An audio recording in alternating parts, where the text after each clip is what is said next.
La famille, la famille, que la paix, si possible, soit sur vous. Je dis si possible toujours parce que, comme vous le savez, quand on connaît le sentiment d'injustice généralisé, quand on connaît l'oppression la plus putréfiée, quand on connaît le néocolonialisme le plus globalisé qui réussit à se propager par l'intermédiaire de nos dirigeants africains corrompus, pour nombre d'entre eux, il est évident qu'il est très difficile d'être profondément en paix, et c'est quelque chose que l'on doit être capable de signifier. Je dis la famille, mais vous êtes les Sébas, vous êtes mes Sébas, vous êtes mes étoiles, parce que je pars du principe que chaque individu, homme et femme, a une lumière en lui. Et c'est cette lumière qui, quelque part, trace le sillage de notre destin, de nos destins individuels et de nos destins collectifs. Je ne peux pas commencer cette allocution sans vous rappeler une phrase que je ne cesserai jamais de dire, qui est que je vous aime profondément. Et c'est à cause de cet amour maladif que j'ai mis de côté un certain nombre d'avantages que j'aurais pu avoir si j'avais décidé de marcher comme nos dirigeants le font, dans la voie tracée par l'oligarchie d'Occident. Je n'aurais pas eu une vie de surveillance, je n'aurais pas eu une vie de blocage, je n'aurais pas eu une vie de menaces de mort que je reçois ça et là, même si objectivement ça me glisse sur les épaules. J'aurais eu une vie très simple. Mais j'ai choisi la souveraineté, et nous sommes un certain nombre à l'avoir choisi, et nous continuerons à le faire. En l'honneur de ceux qui nous ont précédés, vous voyez derrière moi le roi, celui que je passerai ma vie à honorer, Béhanzin, d'accord, qui s'est battu pour notre souveraineté, une souveraineté qui est plus que jamais bafouée aujourd'hui, en ce 21e siècle, dans mon pays, le Dahomey, le Bénin.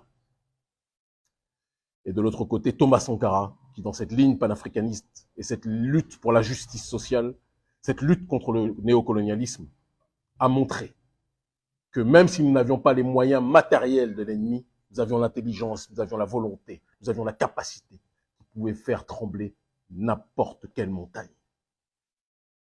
Mon intervention d'aujourd'hui va être la plus succincte, la plus synthétique possible, et elle va porter sur la réaction lâche, profondément hypocrite du gouvernement béninois suite à nos sorties et nos révélations, puisque je le redis dans l'ordre, le Parti communiste béninois, qui est probablement aujourd'hui, je dois le dire, l'une des rares structures politiques au pays qui ont le plus la capacité de critique de fond et de forme vis-à-vis des autorités, vis-à-vis des dérives néocoloniales, du concubinage incestueux des autorités béninoises avec l'oligarchie française.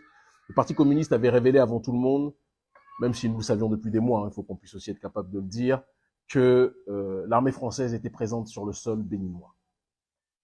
J'ai relayé ce propos parce que ça ne sert à rien d'avoir une grosse notoriété si ce n'est pas pour véhiculer le message et pour éduquer les masses. Ça ne sert à rien. C'est notre responsabilité.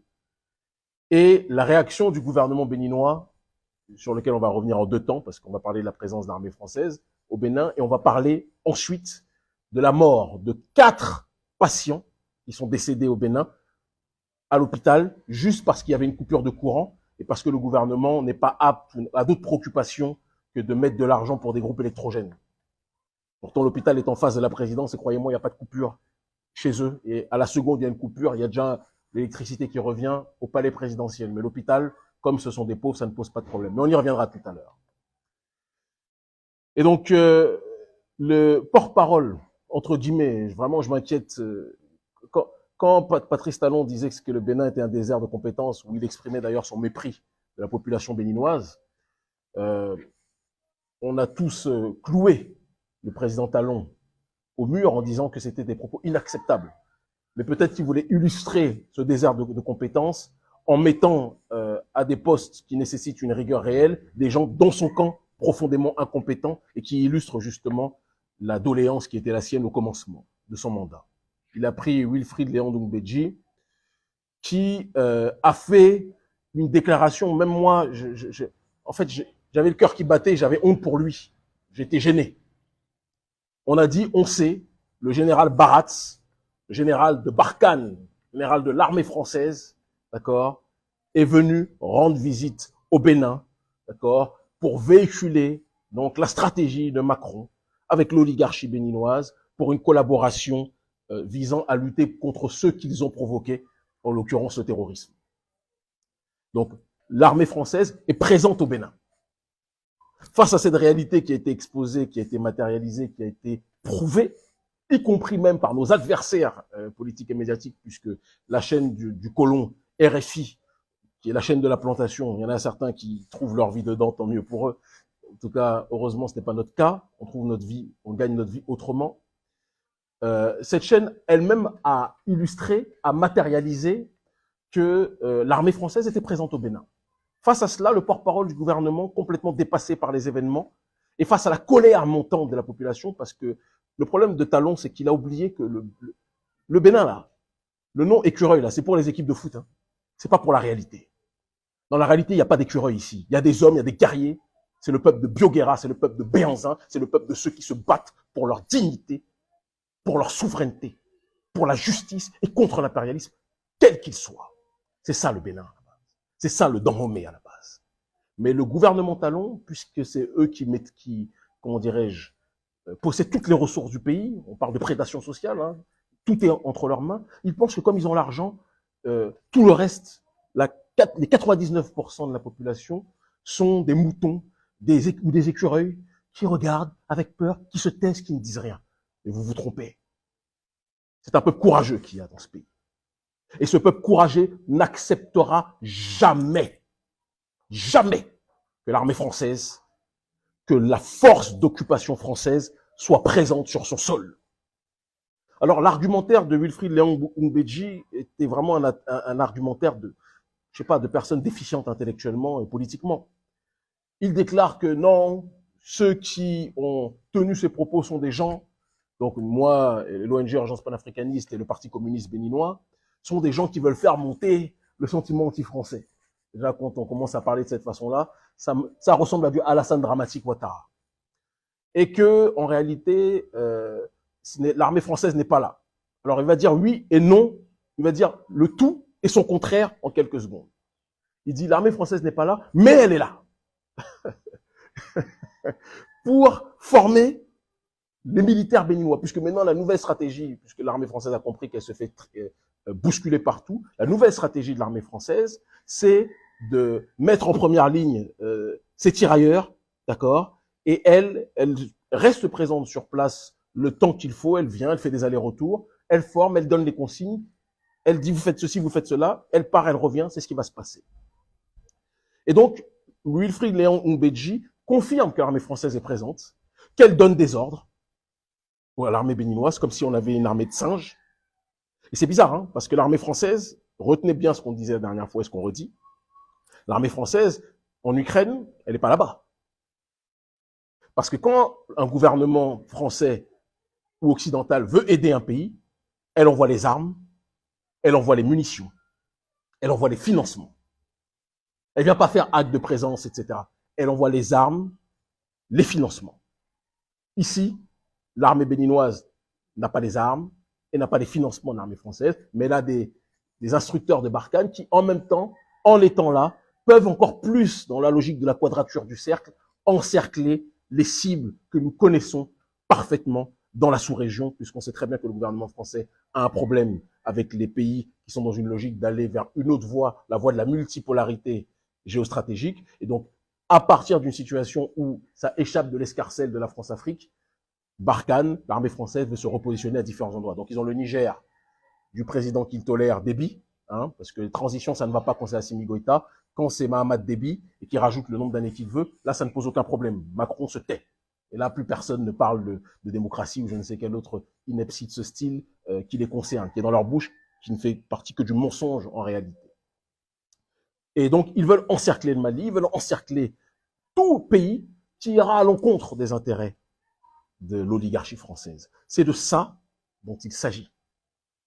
Et donc, ils sont présents au Bénin. Wilfried Léon Ngoumbedji dit qu'ils ne sont pas là, et en même temps, il dit qu'ils sont là et qu'ils forment. Et pour essayer de se justifier, alors qu'il ne fait que s'enfoncer, le porte-parole de Talon et du gouvernement béninois va rajouter que, mais vous savez, l'armée française n'est pas seule présente sur le sol béninois. Il y a aussi l'armée américaine, L'armée américaine aussi est là. Et ils sont fiers de dire cela.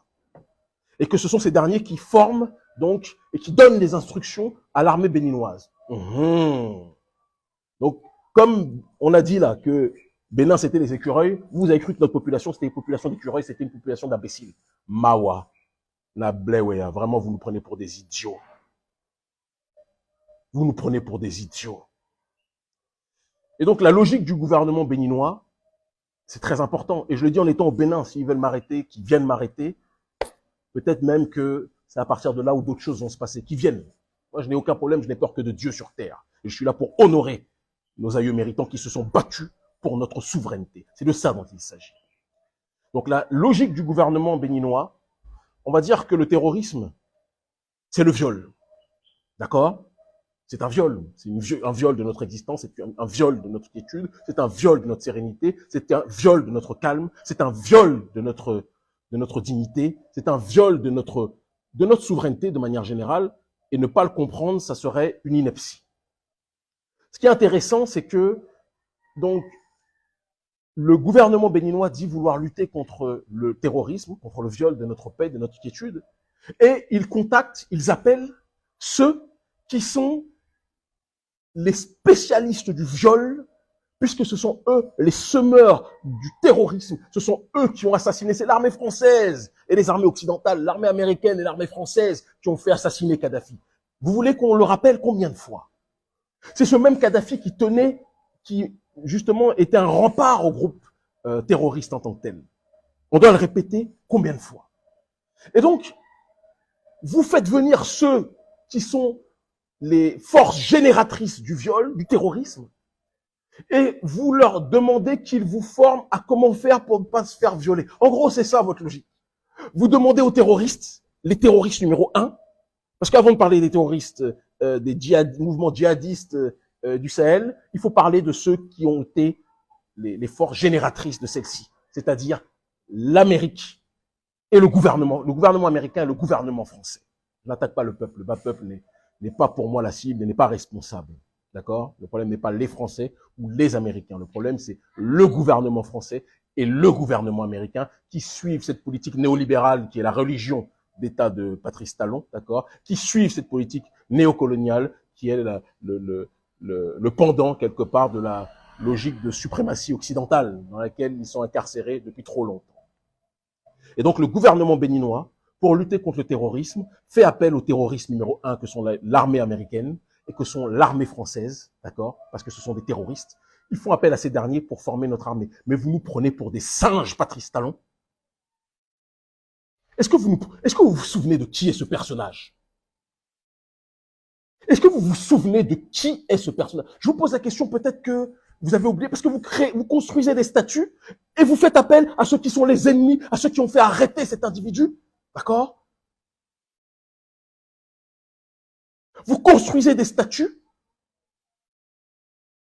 et vous faites appel à ceux qui ont tué notre peuple en tant que tel. Je sais pas.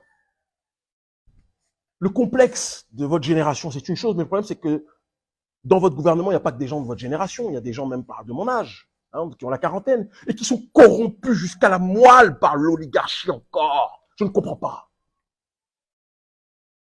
Donc, votre ni oui ni non, à un moment donné, ça ne tient pas. Est-ce que le gouvernement béninois travaille avec l'armée française? Oui ou non? Arrêtez de parler chinois ou javanais. Bla bla bla, ching chong, ching chong, ching chong. Non.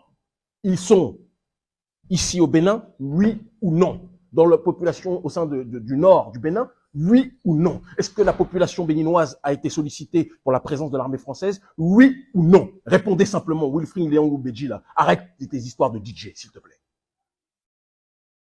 Est-ce qu'ils sont présents sur le sol béninois? Oui ou non? Vous croyez qu'on va se taire? Vous croyez qu'on a peur de vous? Parce que vous avez mis des instruments de répression, vous avez mis la criette, vous avez vos agents qui sont là, qui surveillent tout le monde, etc. Mais vous pensez que tout le monde a peur de vous, ici? Président Talon, moi je ne suis pas Rekia Madougou. Je ne serai pas Rekia Madougou. Vous incarcérez, si vous m'attaquez, nous verrons ce qui va se passer dans ce pays et dans la sous-région. Il faut savoir à qui on s'attaque. En faisant venir l'armée française ici, vous vous attaquez non pas à Kémy Séba, vous vous attaquez à la volonté souverainiste africaine. Vous vous attaquez à la volonté panafricaniste du XXIe siècle. Nous ne voulons pas de l'armée française. Est-ce que c'est clair? Est-ce que c'est clair, président Talon? On réfléchit bien. Et le jour où notre peuple ici, l'Afrique de manière générale, mais notre peuple ici, au Dahomey, au Bénin, va se réveiller, je vous assure, président Talon, que vous allez tourner les talons et vous allez peut-être rejoindre le président Macron. Ce n'est pas une menace, mais c'est une analyse prospective. Vous ne pouvez pas mépriser le peuple. Je vais venir après sur l'épisode de l'hôpital. Vous ne pouvez pas mépriser le peuple de cette façon, ne faire aucun référendum, ne jamais consulter le peuple, le mépriser, le priver de sa voix démocratique. D'ailleurs, soit dit en passant, j'annonce, pour ceux qui ne le savent pas, que je suis censuré et de source sûre, parce que c'est une amie de Canal 3 de la chaîne Canal 3 qui me l'a dit, que je suis interdit d'accès aux médias béninois, alors que je passe dans tous les médias du continent africain. En Amérique du Sud, je passe. En Europe de l'Est, je passe. Au Moyen-Orient, au Proche-Orient, je passe. D'accord? Même dans le reste de l'Europe, je passe. Là où je ne passe pas, évidemment, c'est en France. On sait pourquoi, puisque les amis de Macron ne vont pas nous laisser passer. D'accord? Et au Bénin, il y a, depuis un certain nombre d'années, une directive qui a été donnée de ne pas laisser Kémy Séba parler, parce que sinon, il va semer le désordre. Ah bon? Mais le problème, c'est que, vous savez, dans nos pays, les gens sont plus sur Internet que devant vos émissions moisies que personne ne regarde. Personne ne regarde vos chaînes de télé avec vos journalistes corrompus. Quand on voit vos chaînes de télé, on a l'impression qu'on est dans la République du Gondwana dont parle le Maman, là. Le Maman de RFI, d'ailleurs. Hein? On a l'impression que c'est ça. Quand on regarde vos chaînes, on a l'impression que le prompteur, c'est la Marina, donc le palais présidentiel, qui rédige. Et si quelqu'un dit quelque chose d'autre, criette, répression. Mais on n'est pas tous faits de ce bois-là. Moi, je vous le dis. Il y a une nouvelle génération dans ce pays. On va faire en sorte, et nous faisons déjà en sorte, d'accord, de nous mobiliser, de nous connecter. Il y a une nouvelle vague dans ce pays, et ce pays va prendre une autre direction prochainement. Pas à travers vos élections bidons législatives, là, ou municipales, et autres, peu importe. Hein. Tout ça, c'est blanc, bonnet blanc, ce sont des inepties, ce sont des foutaises. On ne vous croit pas. On ne croit rien de chez vous. Parce que vous avez fait en sorte que ce soit uniquement vos partis ou des structures qui sont prêtes à collaborer avec vous, que vous puissiez accepter dans le jeu démocratique. Ceux qui ne sont pas dans une démarche d'accepter votre dérive d'injustice sociale, votre dérive de soumission au néocolonialisme, vous essayez de les mettre hors jeu. Mais ça ne tiendra pas. La démocratie, démoscratein, c'est le pouvoir au peuple. Ce n'est pas le pouvoir aux mains d'une petite oligarchie. Léonas, puisque petite oligarchie, c'est déjà petit groupe. Oligarchie, c'est déjà petit groupe, mais d'une oligarchie. On ne vous laissera pas faire, président. Donc, je synthétise, l'armée française est présente au Bénin. Le peuple béninois ne le veut pas. Nous ne le voulons pas. Nous ne le voudrons jamais. Nous ne l'accepterons jamais. Wilfring Léandre Oubedji, porte-parole du gouvernement, il faut rentrer ça dans votre tête. Que ce soit l'armée française, que ce soit l'armée américaine, ceux qui sont les faiseurs de terrorisme dans le monde, la population ici au Bénin n'en veut pas. Et la population africaine n'en veut pas. Et le courant panafricaniste, dont je suis une des voix de manière factuelle les plus audibles, et je fais mise en disant ça, n'en veut pas. D'accord? Nous n'en voulons pas. Vous ne nous forcerez pas. Nous n'en voulons pas. Et je vous dirais même que nous sommes des hommes de paix, parce qu'on vous prévient que si vous laissez l'armée française rester au Bénin, moi j'ai peur qu'il y ait des émeutes dans le nord du Bénin, dans les temps à venir. Et souvenez-vous qu'à chaque fois que je fais des prévisions, c'est pas des souhaits, hein, c'est des prévisions. À chaque fois que je fais des prévisions, ça arrive. Très souvent. Allez, 8 fois sur 10, ça arrive. Il y a toujours une marge d'erreur, mais ça arrive. Donc, quand on vous dit on ne veut pas d'armée française, arrêtez le forcing, président Talon. On a compris quand vous êtes allé faire la danse du ventre au MEDEF, auprès du patronat français, parce que vous voulez que les grandes entreprises françaises viennent investir au Bénin. Vous voulez en fait que notre pays ressemble à la Côte d'Ivoire. Vous voulez que notre pays soit possédé par la France comme la Côte d'Ivoire. C'est ça que vous voulez, dans une sorte de partage, comment dirais-je, accepté, d'accord, de partage conjoint, de partage, comment dirais-je, allez, proportionnel, excusez-moi, de partage équivalent.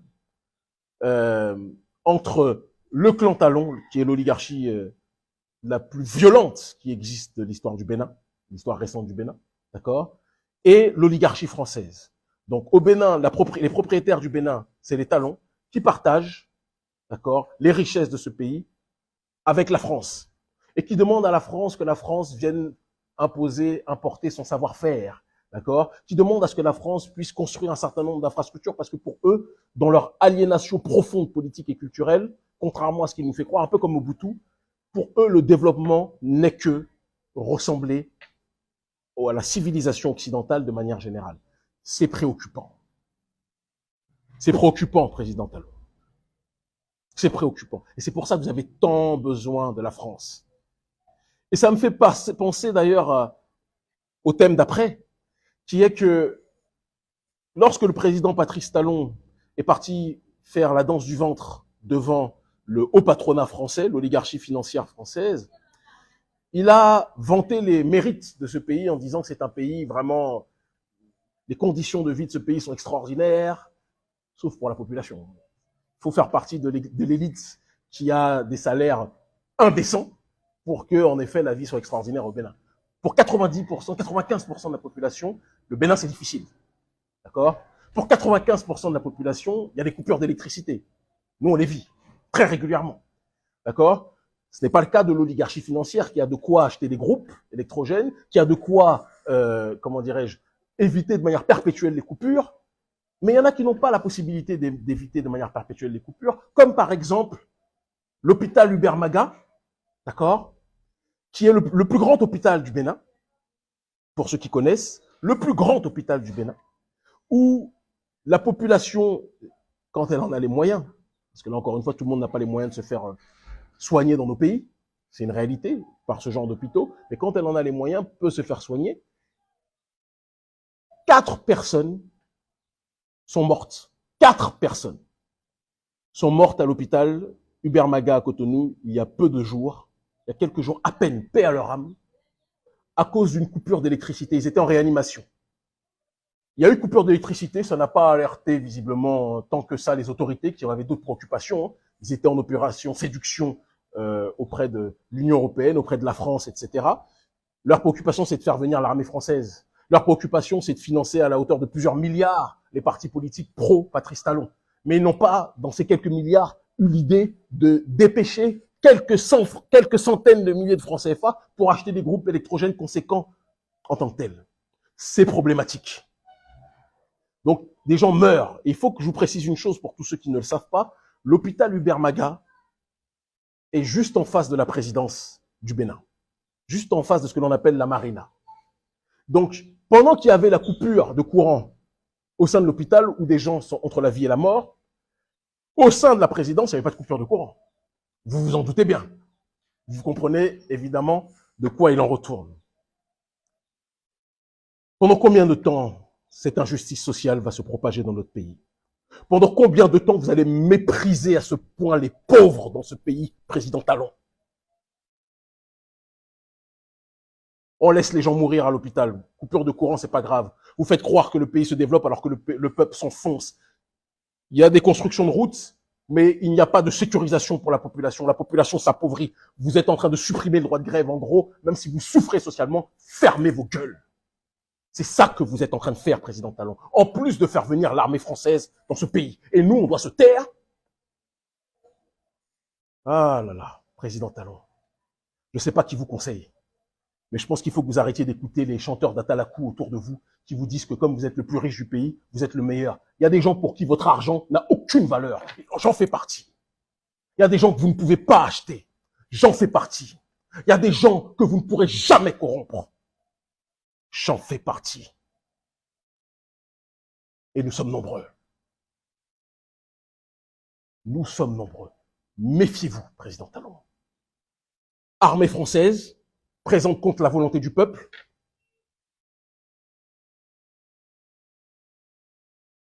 Interdiction du droit de grève contre la volonté du peuple.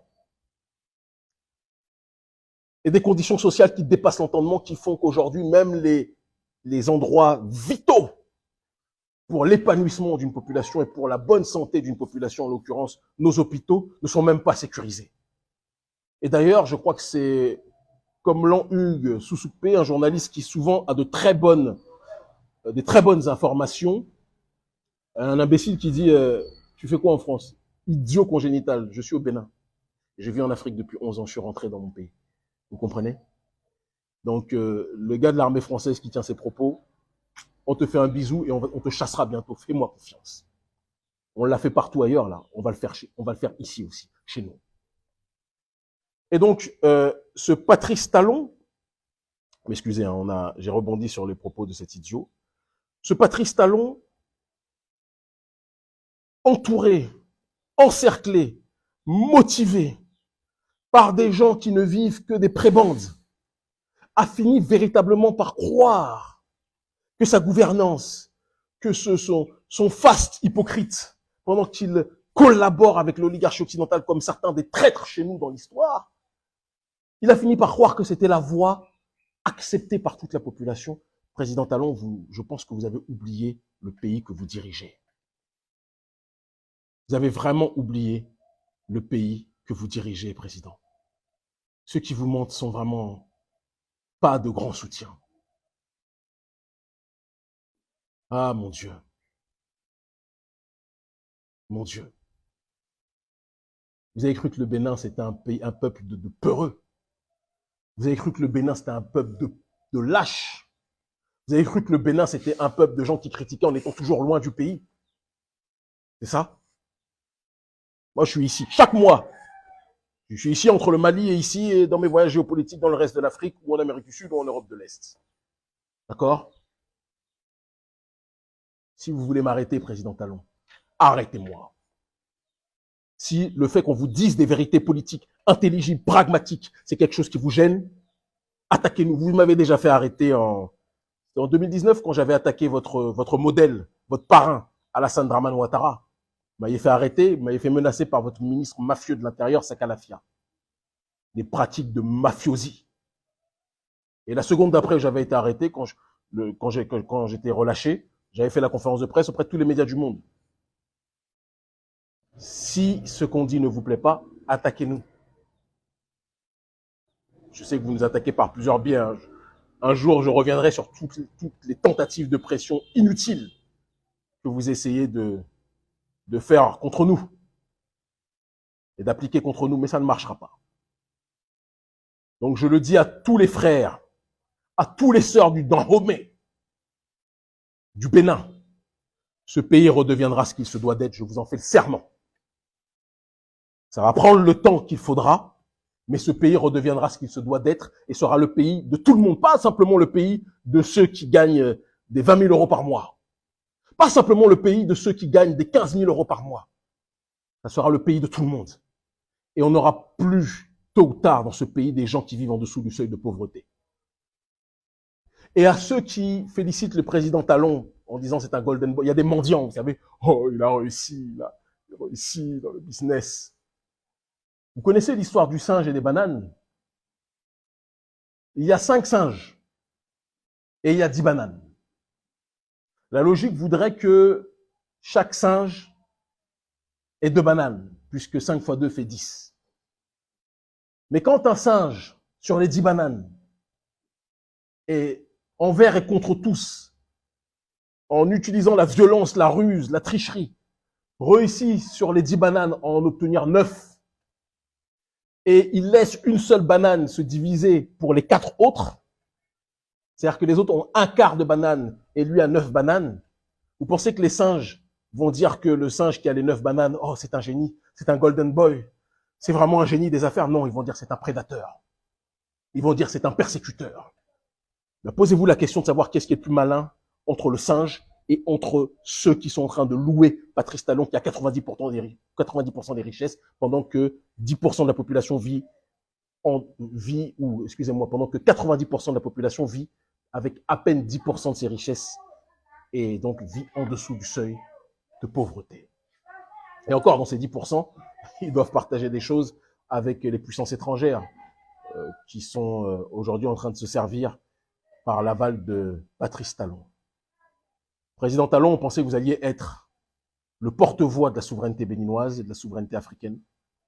Vous êtes devenu le haut talon de l'impérialisme. Mais sachez qu'au Bénin, il n'y a pas que des chanteurs d'Atalakou. Sachez qu'au Bénin, il n'y a pas que des mendiants qui attendent vos prébendes. Sachez qu'au Bénin, il n'y a pas que des gens qui sont prêts à se coucher en acceptant quelques chèques. Nous ne sommes pas tous Paul Oumpe.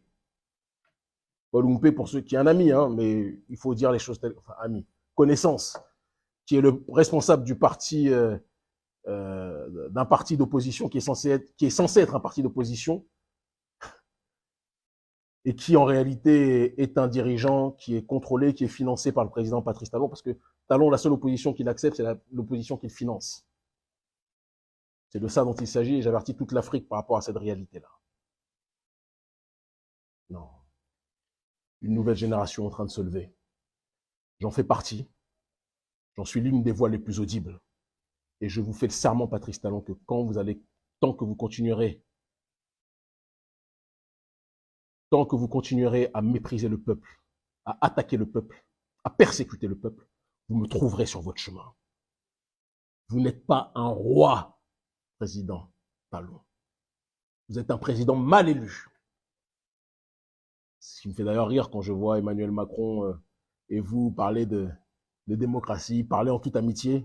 Talon, Macron qui s'est fait le justicier de la démocratie, il ferme bien les yeux quand vous attaquez, quand vous incarcérez toute personne qui vous dérange, vous les poussez à l'exil, vous leur faites des menaces de mort comme c'est mon cas.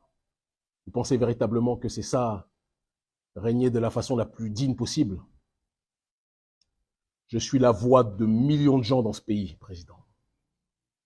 Je suis la voix de millions de gens dans ce pays qui n'ont pas mon audience, mais qui veulent que nous passions ce message.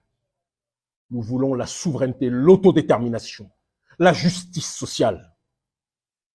C'est ce que nous voulons. Maouklo, Dieu est grand. Et vous ne nous empêcherez jamais de pouvoir accomplir notre propre destinée. Nous serons sur votre route, président. Et passez ce message à vos parrains de l'armée française qui sont peut-être là pour sécuriser votre 3e mandat, à moins que ce soit votre ministre de l'économie, que vous avez placé votre marionnette, qui est un jouet lui aussi de l'oligarchie néolibérale que vous vouliez placer à votre suite. Peut-être que l'armée française est là pour sécuriser cela. Mais sachez-le, quand un régime démocratique est vicié, vous laissez la possibilité au peuple de s'organiser par ses propres moyens. Je n'appellerai jamais à la violence, mais j'appelle à l'intelligence. Et l'intelligence, c'est que personne n'accepte de se faire entuber gratuitement, à part peut-être des gens comme les oligarchies africaines, et de l'autre côté Emmanuel Macron, au sens propre du terme en ce qui le concerne. Je vous aime fort, ils finiront par comprendre. L'Afrique libre ou la mort, béninois, béninoises, debout. Nous vaincrons en l'honneur de nos aïeux, en l'honneur de ceux qui ont risqué leur vie pour que nous puissions être libres. Je vous aime, à en crever.